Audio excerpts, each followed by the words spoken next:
আসসালামু আলাইকুম। আরহাই কিচেনে আপনাদের স্বাগতম। আজকে চলে এসেছি আর একটা নতুন রেসিপি নিয়ে। আজ আমি আপনাদের দেখাবো রেস্টুরেন্ট স্টাইলে হট কফি তৈরি। তাই চলুন দেরি না করে ঝটপট রেসিপিটা দেখে নিই। এখানে আমি একটা কাপে আগে থেকে জাল করা দুধ নিয়েছি। এখন আমি এই দুধটি একটা পাতিলে গরম হওয়ার জন্য দিয়ে দেব। এখন এদিকে আমি একটা কফি মগ নিয়েছি। এর মধ্যে আমি 3 চা চামচ চিনি দিয়ে দেব আর 1.5 চা চামচ কফি পাউডার দিয়ে দেব। আপনারা যে কোনো ব্র্যান্ডের কফি পাউডার ইউজ করবেন। এখন আমি কফির সঙ্গে চিনিটা একটু মিশিয়ে নেব। এখন আমি যে দুধটা জ্বালানোর জন্য দিয়েছিলাম সেখান থেকে 1 চা চামচ দুধ এই মিশ্রণটির মধ্যে দিয়ে দেব আর একটা চামচ দিয়ে অনবরত নাড়তে থাকবো।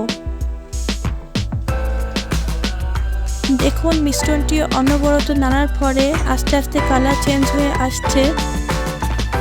কফি কতটা ফ্লাফি হবে তা নির্ভর করে এই মিশ্রণটি নাড়ার ওপরে। আপনারা যত বেশি এই মিশ্রণটি নাড়তে থাকবেন তত বেশি ফ্লাফি হবে। আর এক পর্যায়ে নাড়তে নাড়তে দেখবেন মিশ্রণটি কালার চেঞ্জ হয়ে আসছে। আমি এখানে 5 মিনিট ধরে মিশ্রণটি অনবরত নেড়ে ফোম তৈরি করে নিয়েছি। দেখুন কফির কালারটাই চেঞ্জ হয়ে গিয়েছে। এখন আমি এই মিশ্রণটির মধ্যে জাল করা গরম দুধটা ঢেলে দেব। দুধটা ঢালার পর আমি চামচ দিয়ে কফির মিশ্রণটি দুধের সঙ্গে ভালো করে মিশিয়ে নেব। আমি কিছুক্ষণ সময় নিয়ে আস্তে আস্তে মেশাতে থাকবো।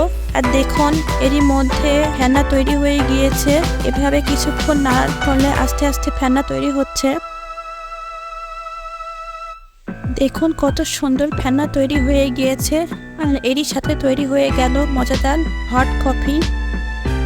আপনাদের যদি রেসিপিটা ভালো লাগে অবশ্যই বাসায় ট্রাই করবেন। আশা করি আপনাদের ভালো লাগবে। আর যদি আমার রেসিপিটা ভালো লাগে অবশ্যই লাইক কমেন্ট শেয়ার করবেন।